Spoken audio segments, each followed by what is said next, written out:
Welcome to Growing E-Commerce. I'm your host, Mike Ryan of Smarter E-Commerce, also known as SMEC. Today, I'm joined by James Hercher of AdExchanger. He's a senior editor covering the intersection of commerce, media, and advertising technology. It's our first time bringing a journalist on this podcast, and James explains why he thinks e-commerce and D2C are underreported.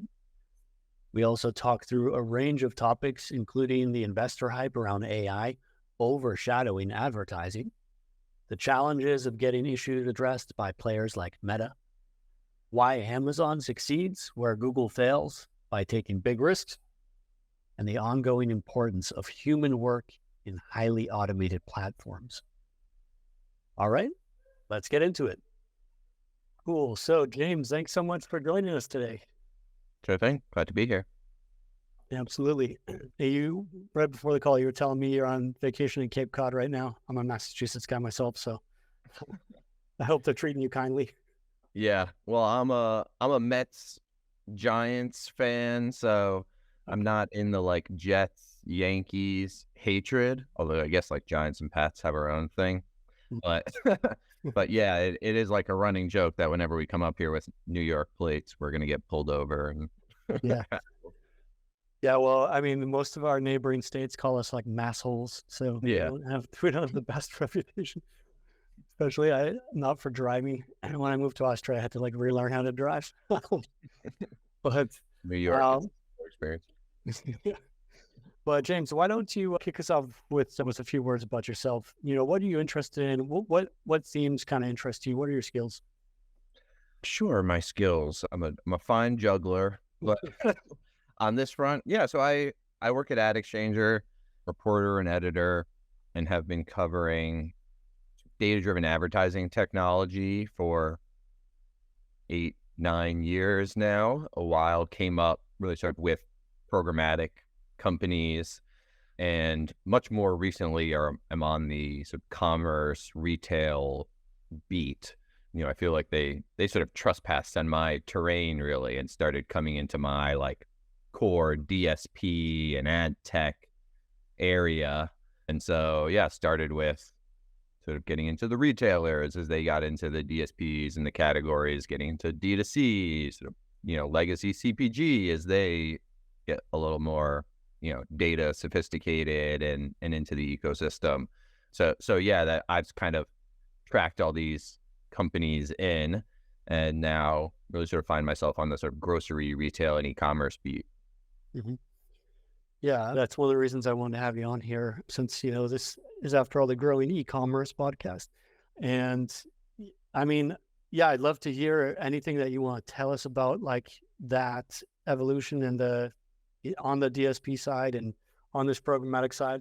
Because like I'm typically like personally my kind of core competence and where I'm more located is on the paid search side.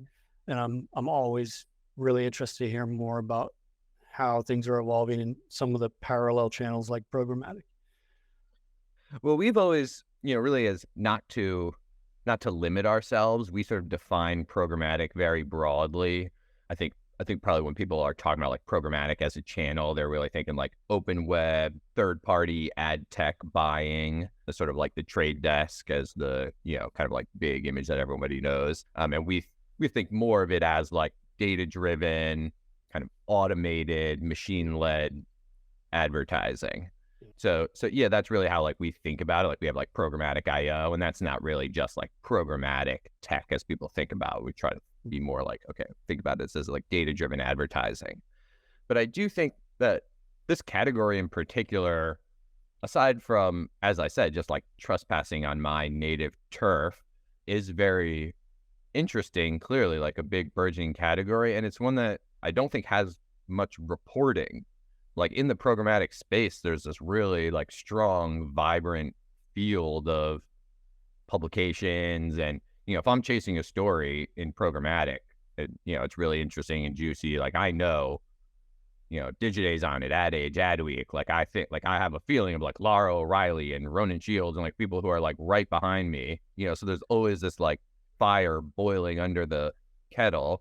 And in e-commerce, like there just isn't the same like field of reporters. So that partly is what I think interested me to it. Like I think there really is a need for a stronger reporting field in this, like, just like growing e-commerce to you, like is one of the things. It's like when a show uses its title, it's like, but yeah, like in this category, I do think that there is the big, like it sort of is missing reporting. And I think that that's even something in like D2C and e-commerce, people don't even sort of think about a lot of the time, like, oh, these companies, they sort of don't, or this tactic or something, it doesn't really stand up to scrutiny. It doesn't have the same kind of like, like doesn't stand up to a rigorous approach. And I think they aren't really sort of sharpened and tempered by sometimes like adversarial press, but like a press that is going to be critical in a constructive way. Like I think learning about things in this space, like you asked about that, like I learned from you and I learned from there are lots of great operators and consultants who post their own material. And often it's very like original and insightful. Like it's an actual, it's you or whoever actually posting that content and doing their work to, the info's great, very useful for me. But I do think that that's, if you're sort of someone coming up in the space, it is just like other CMOs who are like, or marketers who are posting their stuff, consultants and agency folks, but it isn't really press. And I think that people like, it's just not a healthy diet. Like, even though it is really sort of incredible that people do that, like, it isn't something that we saw in programmatic. People like from a DSP, like, oh, here's our numbers. Here's like something really like original and interesting coming out of this. It's a total step up from like the just totally blasé, like white papers and case studies that we're used to. But I do think, when it's without the actual like reporting side, without a really strong like news field, it's just sort of, it's not a full diet. Like it just kind of feels like toothless in a sense. Like I think people who read all that stuff and find it very useful, when it's all you have, it's like at some point it's just, push comes to shove, that is all content marketing. And I think that kind of does come through. Like, even though a lot of this is so useful, it's not from like a field of people who are going to be really critical. And I do think it is a problem. Like a lot of things like comes through this prism in a sense of operators and consultants, and it comes back to advertisers, and it's kind of sort of sterilized. Like it is a field of people who, push comes to shove, like really need Facebook and Google and, won't cross them in a way. Or, I hear a lot of people who in private, like when there's something, when Facebook has some big issue, like Facebook is like, glitches cost them a lot of money. And I see the public persona that they're putting out there, and I see the private messages that they send me off the record. And yeah, I think there is a sort of gaping need for journalism in the space. Yeah, I mean, to listeners, you can't see, I'm like nodding my head the whole time listening. So, I mean, first off, I 100% agree. And I'm glad you mentioned this, that it's just underreported. It's just underreported. I feel like, the only time Wall Street Journal, just to draw a name out of that bag, like a big mainstream media, investigative kind of journalist approach, only time they're going to mention Google Shopping is like years back when there was some fines levied here in Europe, or they'll look at Google Shopping once in a while as how competitive is it to Amazon or something like that. And it's a very narrow kind of constrained understanding, I think, of the channel. And then to your point, I mean, yeah, like I do a lot of primary research in this space, but you're right, it is content marketing at the end of the day. I'm not a journalist. It is, everybody has their incentives, and actually I'd love to speak to you a bit about incentives and stuff like that in the journalism space as well. But ultimately it is a form of brand marketing. And like I was inspired just to show you my cards. Like there was this huge US agency, North American agency, Merkle, and they were like publishing this thing quarterly, the Digital Marketing Report, the DMR, they still do. And like, well, there's nothing like that here in Europe. That would be cool to just kind of start publishing some data. And then I think I dig a lot deeper than maybe some of those reports do. But at the end of the day, that's kind of the inspiration for something like that. And there's a different level of like independence and rigor that will come from actual journalism, like to the point about crossing the platforms or not. Google is a partner of ours, and I'm critical. I will call them out when I think what they're doing isn't right. I think that there's insufficient transparency and control of some of their platforms, but I'm not out there trying to like draw blood and like start any kind of I don't want to be testifying in front of Congress 6 months from now. You know what I mean? So, Yeah. Yeah. Did you think that, like, when Facebook had that Sunday glitch, right? There was that Sunday when, morning, when they just, blew past their daily budgets and like cost caps. There was probably like tens or even hundreds of millions of dollars that they sort of like just misappropriated. And then over the course of like some weeks, they kind of sorted this out, ended up dishing back like credits for the most part for what they kind of like mistakenly taken from people. And I do think that it's sort of like, to take that as an example, like I think a lot of, for the actual advertisers, like the buyers, a client of yours, client of an agency or whoever, kind of come back to them, and like the impression that they got like a month after that was like, oh, like Facebook, did okay by us with that. Like we got our credits. Like, and I think that just sort of comes back to them all through this like prism, like I said, of companies that are dependent on Facebook and, that are even more than dependent on that relationship with the advertiser. And so, when that comes back and it's like, oh, like Facebook like stepped up and did the right thing here. Like you should be sort of happy with how this settled out. And I think that's just a very different thing than if that comes through. Like when that was going on, I was the only reporter on that. Like that was that Sunday that I started sort of getting these messages from people like, whoa, something's up with Facebook. Something's up with Facebook. And like when that Sunday, I was like, whoa, this is going to be a huge thing. Like I was kind of like preparing like, oh, should I get on this? Maybe even try to write something up on Sunday or like have it ready to try and be first. In my head, I was like, no way. This is going to be like Bloomberg, Financial Times, New York Times. Like sometimes there are these stories that are like, clearly like have stepped up out of the trade press. And that's what I thought. Like this was going to be a huge national level, like Facebook story. And it just they just skated by that. Like literally that just got barely covered. No understanding of what happened there. And I think that, Facebook just kind of came out clean because there wasn't reporters to be like, whoa, like, I was just kind of like a loon, like sitting there alone, like pulling my hair out is how it felt to me. But it was just, that was the situation. Like advertisers, like if you're an advertiser and it, the impression you had after that was like, oh, Facebook did right by us. Like that was okay. It's like, whoa, no, that came through a prism that was just miscommunicated to you. Like that was a horrific business violation you should have been like up in arms about, and that it was just missing reporters. Yeah, definitely. I mean, especially considering how many of these advertisers are really small businesses, where that's a big deal. I mean, let's talk about, just I want to zoom out and talk about a couple trends lately. Like we've been seeing that the ad market has stagnated a bit in recent quarters. The numbers started to kind of flatten out or improve recently. I mean, and yet, like I really enjoyed you had some coverage of like Google's numbers for Q2, Amazon's numbers for Q2. And I thought it was very interesting, a couple of call outs that you made. Like it was the first time in a couple of years that there was no Q&A related to Amazon advertising. And all anyone wanted to talk about was AI. And with Google, I mean, it seemed like it was somehow beside the point. So what do you think is going on here with like the amount of attention and where it's allocated right now? Like if we're talking about AI, for example. I mean, it's clearly the big thing right now, AI. Like we see it on, on all fronts. On like we have an ad exchanger awards, like the submissions are all like, have clearly like subtly changed their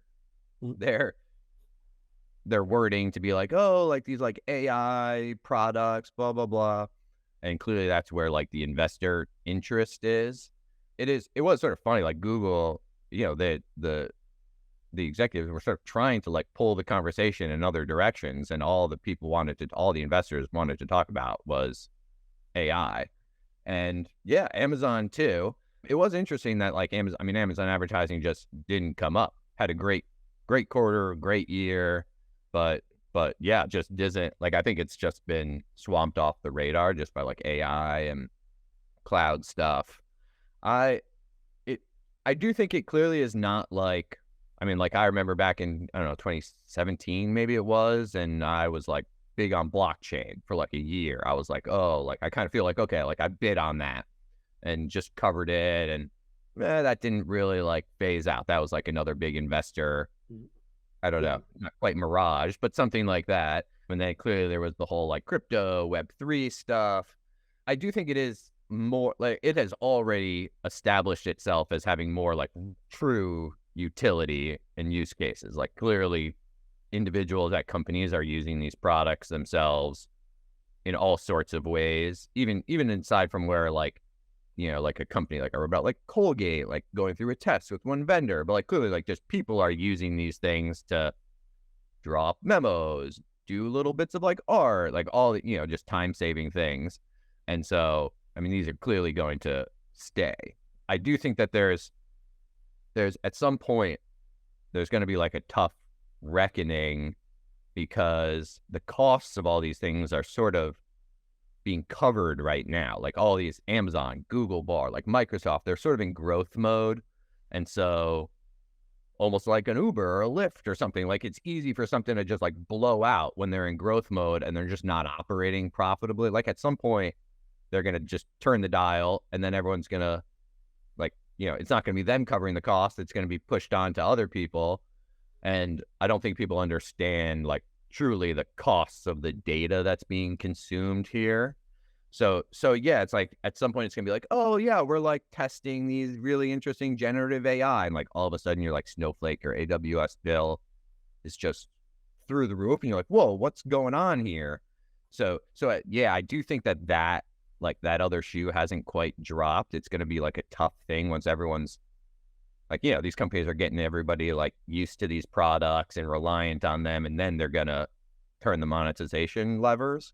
So yeah, that's just sort of an interesting thing that I'm like keeping an eye out. I think will be big, probably more like in a year or so. Mhm. Yeah, it's a good point, and I have questions there. So I recently got like one of these GPT like pro accounts, and so the reason why I finally wanted to check out this code interpreter plugin, and it's really impressive, but also so weird. Like, I'll use it to just help me. I don't know, does it save me time writing a formula in, Google Sheets or Excel or whatever? But it's so fascinating because you'll ask it to do something, and then it's like it's making mistakes, and it's realizing that it made a mistake, and then it just has multiple steps to it, and it'll be like, oh, I realized I made this mistake. And then I'm just wondering though, what kind of data this is, like how intensive this really is. How bad for the planet is this, when I could have just more or less in a carbon neutral way used my brain to write a formula, taking a little bit longer. I think there's a lot of questions here about that when you see it sort of troubleshooting its way through requests, and it's a weird technology. It's so interesting. Yeah, I don't really know on the sort of the coding side. In terms of like the writing, we definitely do see, like especially sort of earlier on when it was like new and kind of gimmicky, like we would get a lot of press releases. And at the bottom it was like, surprise, like this was written by ChatGPT. And every single time, I'm not surprised. Like we knew like 2 lines in, it was like, like the news team is sitting there and being like calling out, like, I'm pretty sure I have one from ChatGPT. You get to the bottom, it's like, this was written by ChatGPT or something.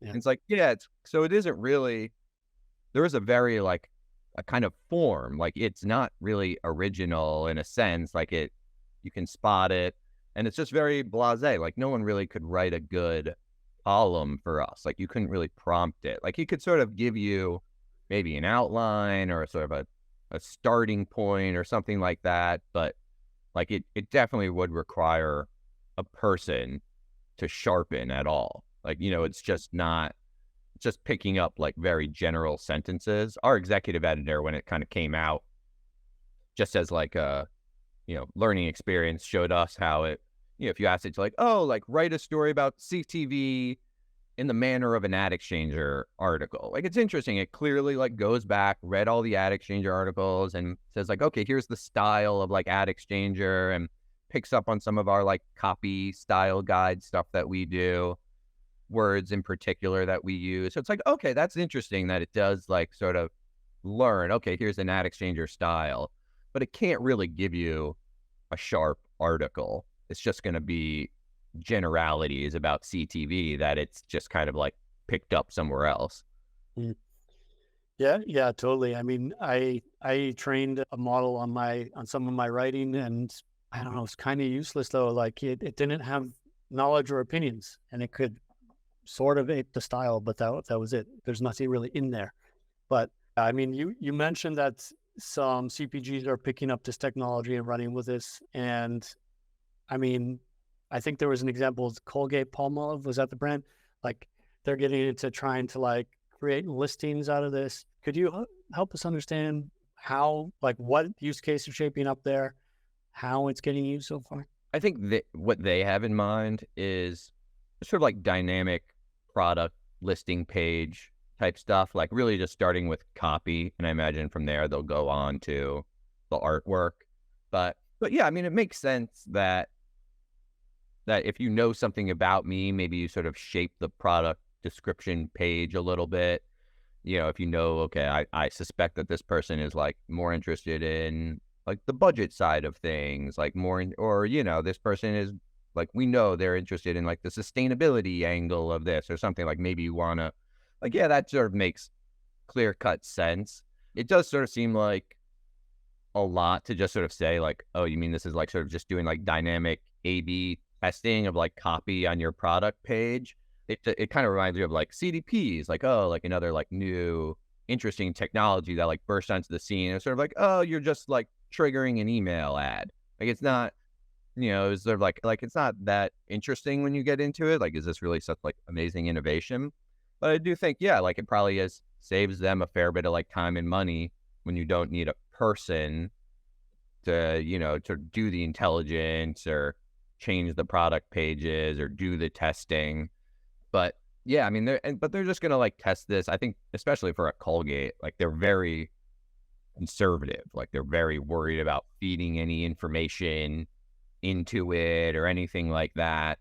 I think like it sort of is like the marketing team is leading that, but like legal and IT is just like right on their shoulders, like even more so than usual. Like it's like, okay, like we are watching everything like a hawk.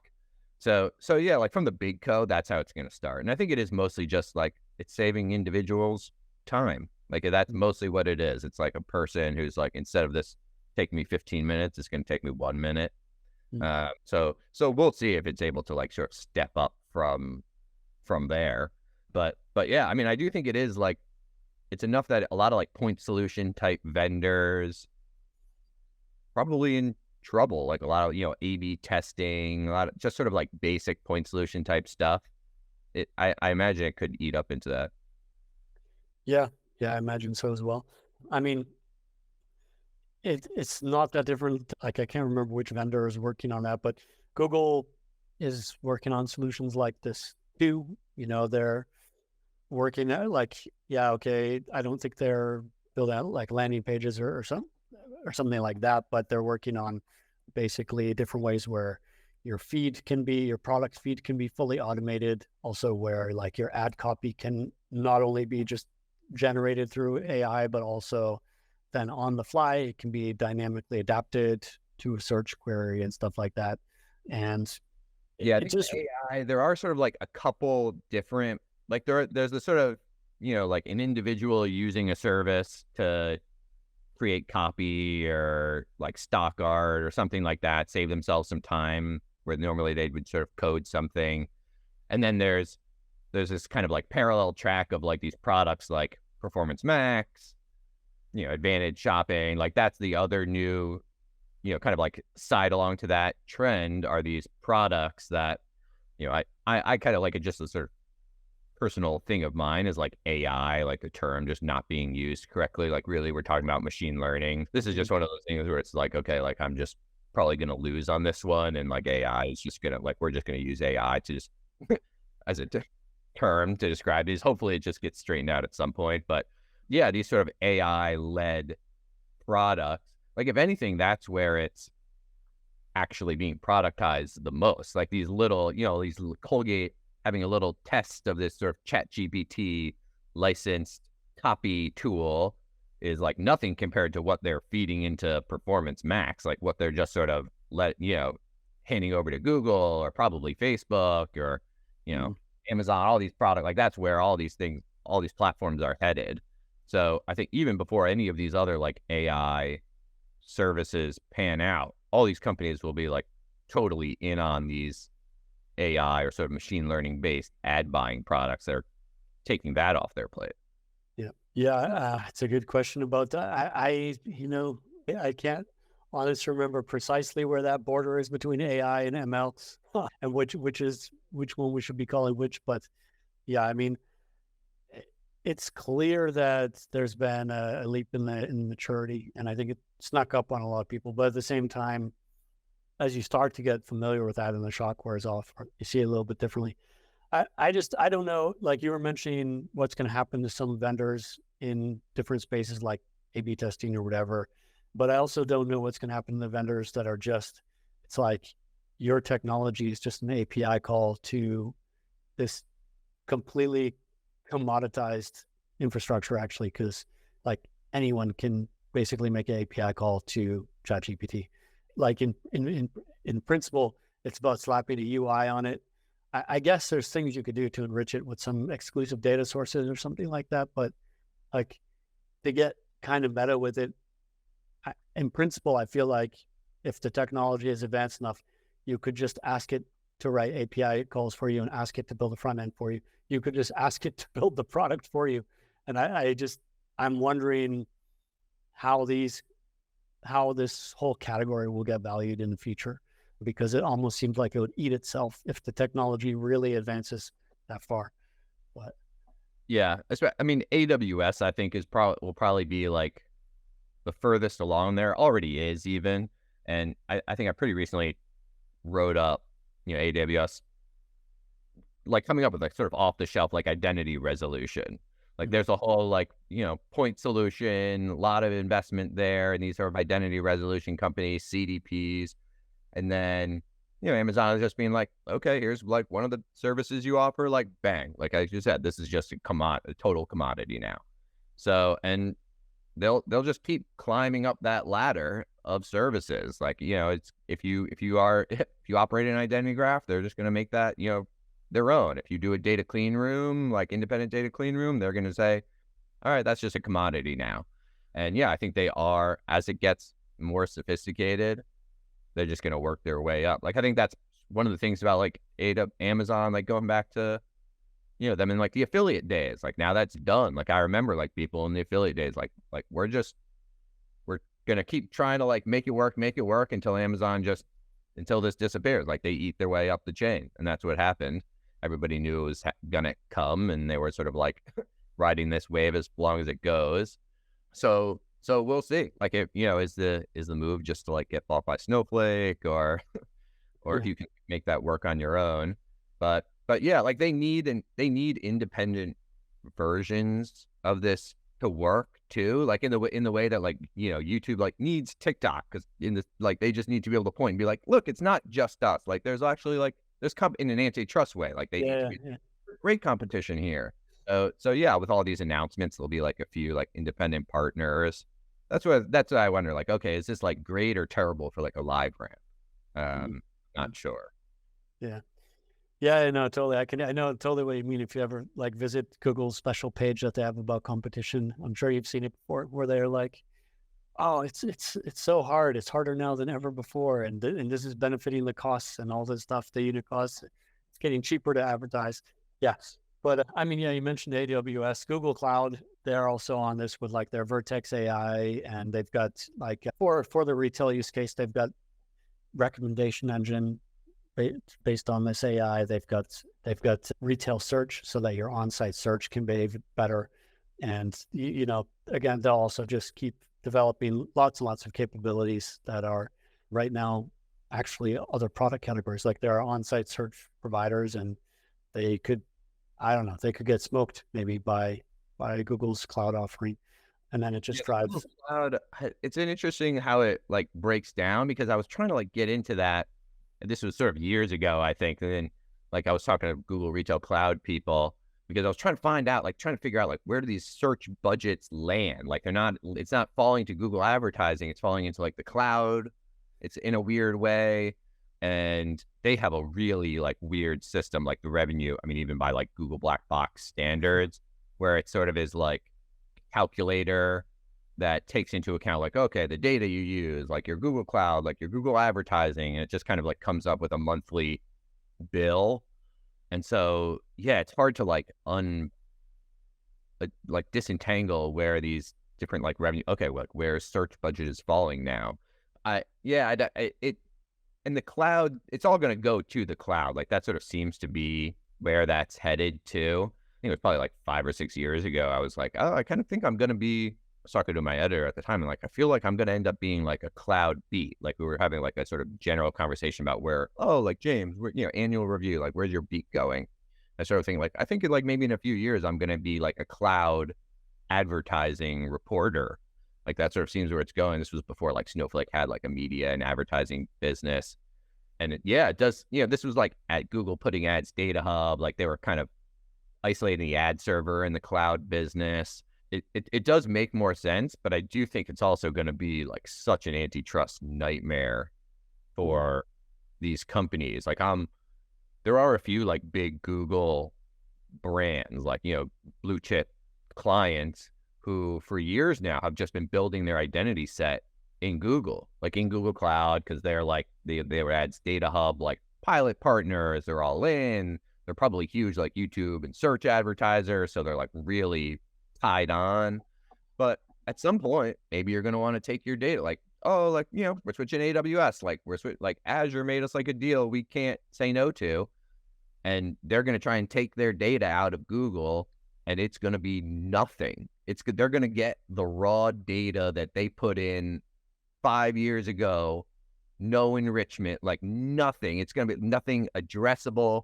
They're going to pull it out and be like, whoa, what the fuck? And it's like, yeah, actually, like you thought you were building your data. Like that was actually like a Google thing you were building. Like that, that really wasn't. It kind of felt like your first party data, but like it wasn't exactly, because Google had juiced it with its own data, and that means they're not going to get anything back.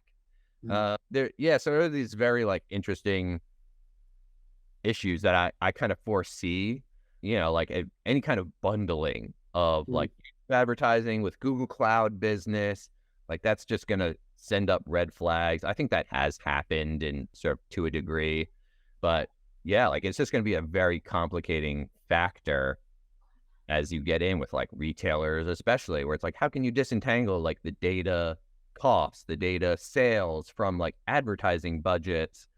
So yeah, like that's where I think is going to be like a very interesting and messy space.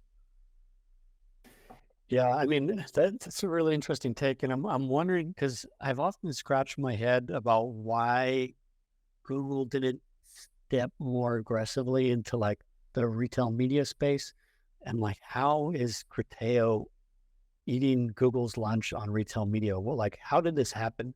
But I wonder if they just had a certain level of like of caution. They were like, I don't know, they're just gonna bust us up if we take this next step or something. Like, Yeah.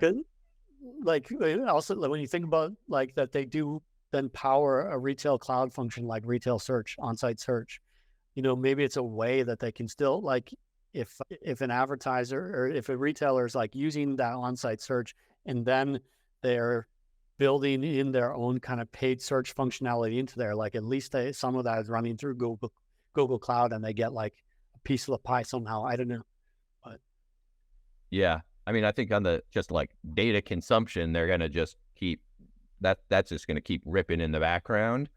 But yeah, like it is. I mean, I think it's also like Google's shopping and retail strategy has just like not, they dip a toe, get bitten by a piranha, come back out.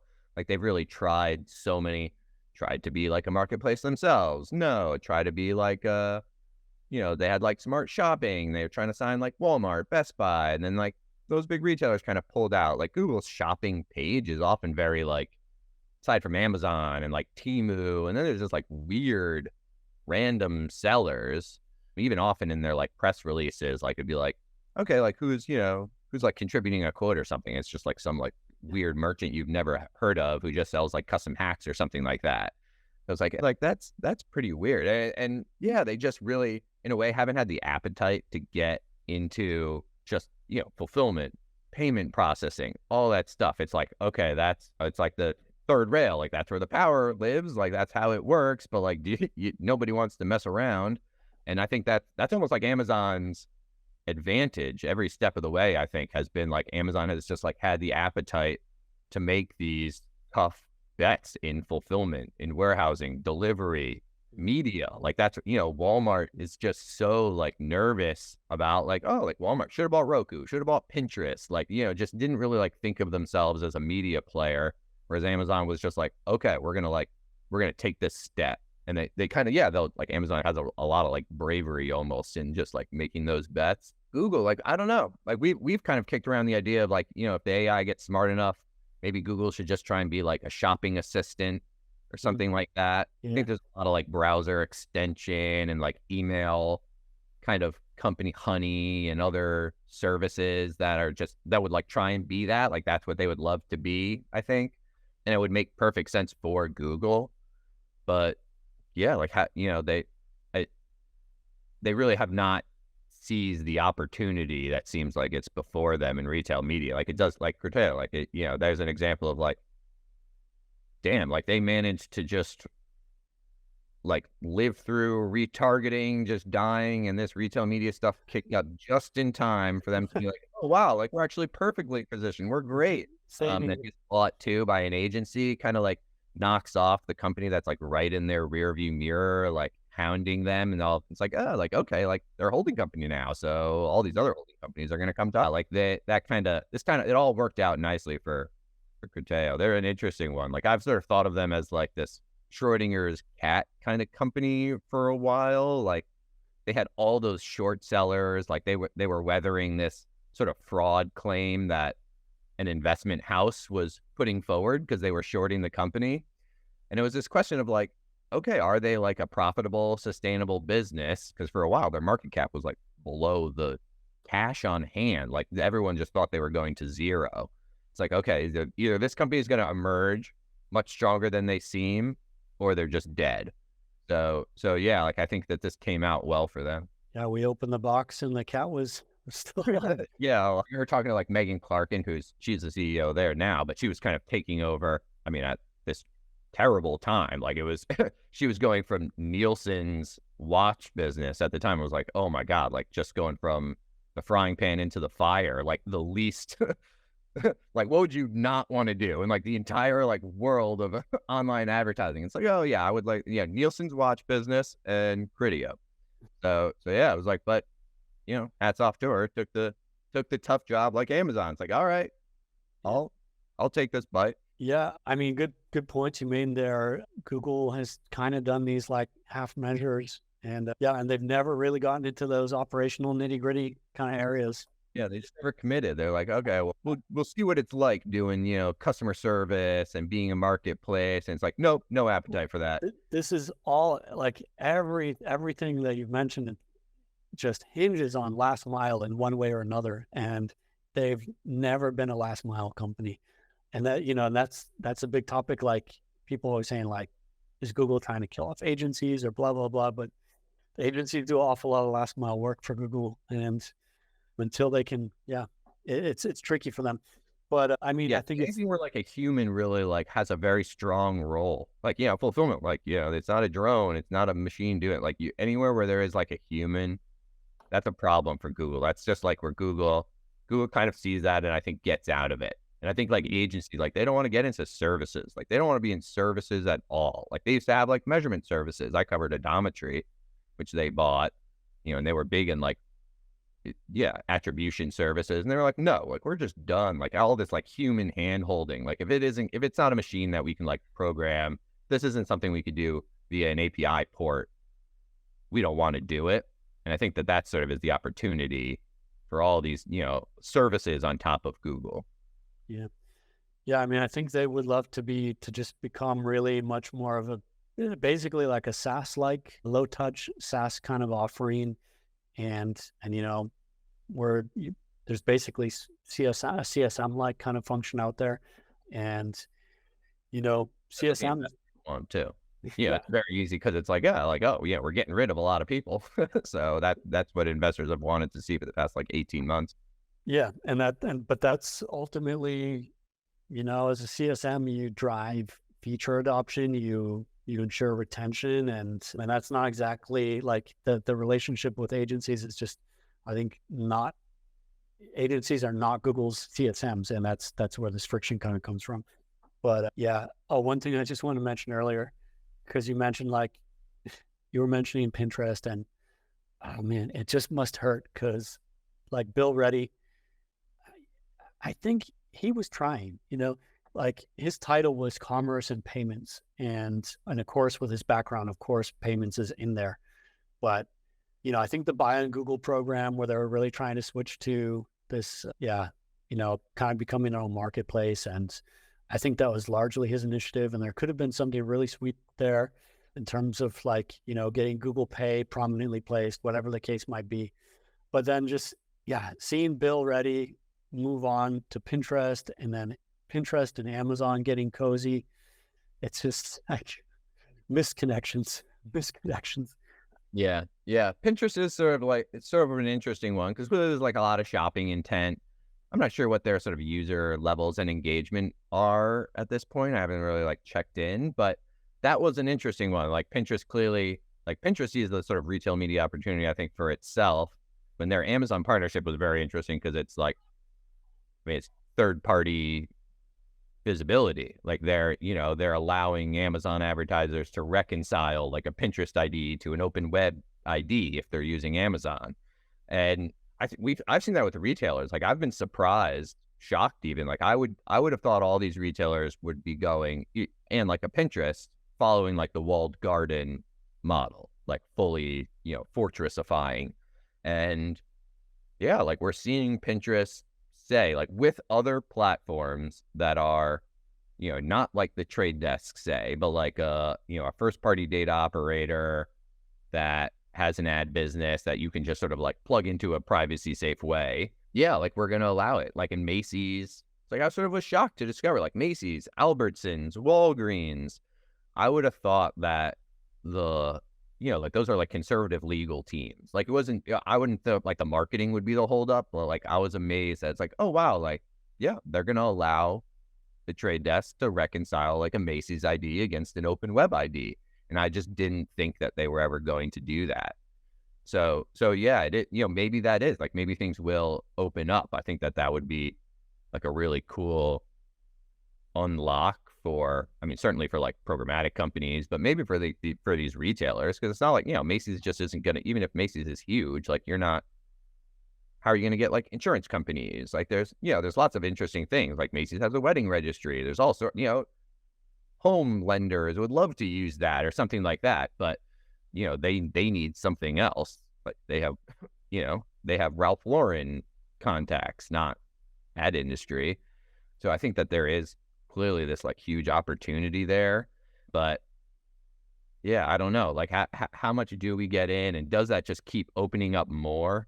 I'm not sure. It would be interesting to see. And it does sort of seem like Amazon is the partner of choice as opposed to Google there. I think probably because Amazon just has the payment info. Yeah. I'm just keeping an eye on the clock, James. And before I have to let you go, I'm wondering if there's, I don't know, is there anything that you're kind of watching that we haven't talked about? Anything that's underhyped, overhyped that you want to make sure we cover? Well, I do think especially on the sort of topic of human service and, these AI products, there definitely is. And, Google and Facebook having gotten rid of a lot of people recently, a lot of human services.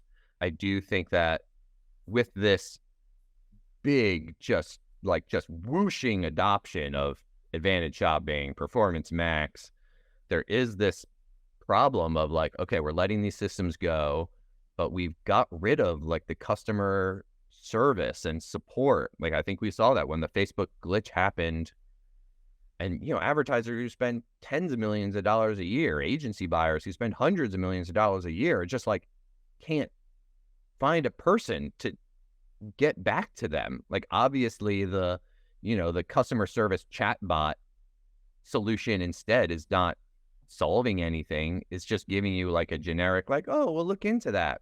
It's just like days of this. I think it's the same problem. Like Facebook, Google, like they got rid of, in many ways, like the people who know how the platform works and know how to service these accounts. And so when there's this problem happens, like, okay, like you've leaned into Performance Max and Advantage Shopping for the optimization and performance, and like you're seeing that. But, there is this flip side of the coin too, which is you're losing the human services even around that. Like, okay, when something goes wrong, you don't have a person at like Google or Facebook or Amazon, and it's opened up like Facebook we've seen in Amazon too, like these like fraud and sort of corrupt schemes where, since there isn't human services, like these consultants and agency middlemen, like there's a huge value in just being like, hey, I'm the one who has like a person inside who could get this ticket seen to. Like, that's what it comes down to. Like, these advertisers just can't get like a ticket seen to. Yeah. And if you can get a person at Facebook to just look at this ticket and be like, oh, yep, account approved. Yep, we shouldn't have like suspended this campaign. It's a 1 minute fix. And like people were paying $10,000 a pop for something like that. And yeah, like these are just sort of things that open up because, yeah, like that's what I think of it as the flip side of the coin of like these Performance Max, all these like benefits. Like, okay, you're taking this other stuff too. And just to be very like cognizant of the whole picture of what like adoption of these sort of machine learning led products is. Yeah. I mean, I think there's an analog to the offline retail world where, people are starting to get pretty frustrated with the customer experience in stores for a longer time now, but it's only self-checkout, and it's so hard to, get a hand reaching something on a high shelf, or if you have a question about how, like, which product to buy or whatever the case might be. So I think we're just seeing like a depopulation of commerce, in both like online and offline. So I totally hear you on that. Well, thanks for, thanks for sharing your opinions and experiences and ideas here. I'm just wondering if there's any shout outs you have or where we can find you online. Yeah, I mean, you could find me on Twitter always. Obviously, read Ad Exchanger, and I guess if we're doing promos, we do have Programmatic IO coming up later this month.